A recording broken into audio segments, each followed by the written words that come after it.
দেখুন, আজকে বাংলার মুখ্যমন্ত্রী শুভেন্দু অধিকারী মহাশয় আরামবাগ এসেছিলেন। আপনারা সকলেই জানেন যে বর্ষাকাল এবছর আষাঢ় মাস থেকে ভাদ্র মাস পড়ে গেল। অতিরিক্ত বর্ষণের ফলে বেশ কিছু জায়গায় জল জমেছে এবং বন্যার আশঙ্কাও আছে। তো উনি বিগত দিনেও যেমন পাশে এসে দাঁড়িয়েছিলেন এবং সিএম হওয়ার পরও উনি ঠিক মানুষের পাশে এসেছেন যে কোনো অবস্থাতেই কোনো মানুষ যাতে ক্ষতিগ্রস্ত না হয় তার জন্য একদম পুরো সমস্ত রকম লাইফ ডিপার্টমেন্টকে উনি নির্দেশ দিয়েছেন যে তুরন্ত সেখানে গিয়ে মানুষকে রেস্কিউ করা বা কোনো অবস্থাতে যে মানুষ যখন কোনো পরিস্থিতির শিকার না হয়। আগে সরকার কি করেনি?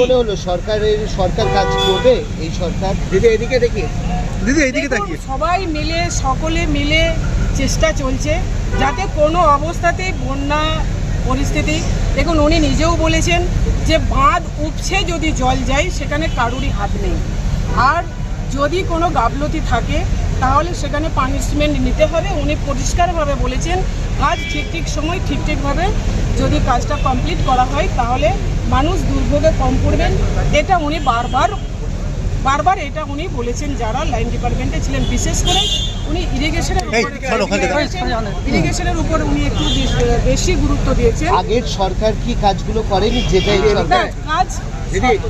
কাজ হয়েছে, যে কাজ পেন্ডিং আছে, যেমন পথশ্রী উনি এটাও বলেছেন, উল্লেখ করেছেন যে সময় কাজ হচ্ছে বর্তমানেও হবে, আমরা আশা রাখি আরো বেশি করে হবে। কারণ দেখুন আমি যেই কাজটা করতে পারিনি আরো 10 জন মিলে সেই কাজটা আরো বেশি তুরন্ত হবে বা তার ইমপ্রুভমেন্ট আরো বেশি হবে এই আশা রাখি।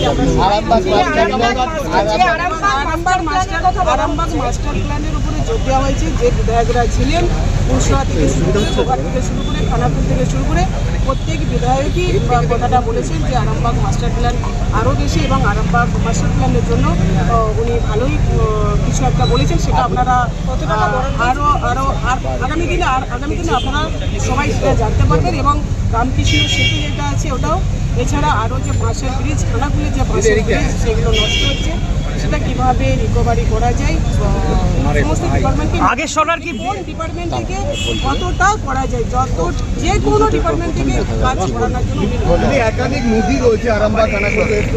আগের সরকার কি জোটের পর প্রথম দেখা গেল এনডিএ বাঁধগুলো নিয়ে তো একাধিকবার অভিযোগ উঠেছিল। আমি ওনার কথাই বাঁধগুলো নিয়ে আপনাদের উনি হয়তো আমাকে দেখতে চাননি বলে উনি দেখতে পাননি।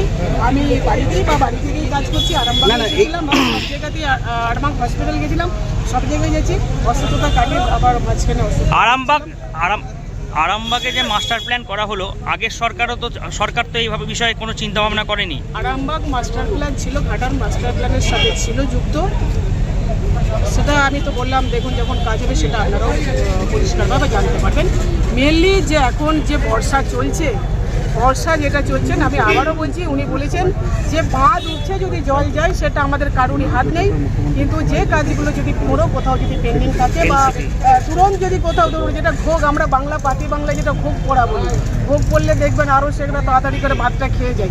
সেই ধরনের ভাতগুলোকে আরও যাতে সুদৃঢ় করা যায়, যেহেতু বর্ষাকাল চলছে। বিধানসভার আগে একাধিক দুর্নীতির অভিযোগ উঠেছিল আপনাদের সময় যখন সরকার ছিল, সেই সময় এত দুর্নীতি হয়েছিল, এটা কি মানে না?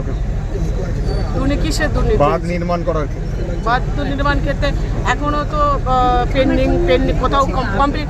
ইরিগেশনের যিনি ছিলেন আজকে উনি বললেন আমি তো কাজ কমপ্লিট করে দিয়েছি, উনি তো সিএমের সাথে বললেন যে কমপ্লিট হয়ে গেছে, আবার কিছু টেন্ডার হয়েছে সেগুলো কাজ শুরু। কিন্তু আদৌ কি কমপ্লিট হয়েছে?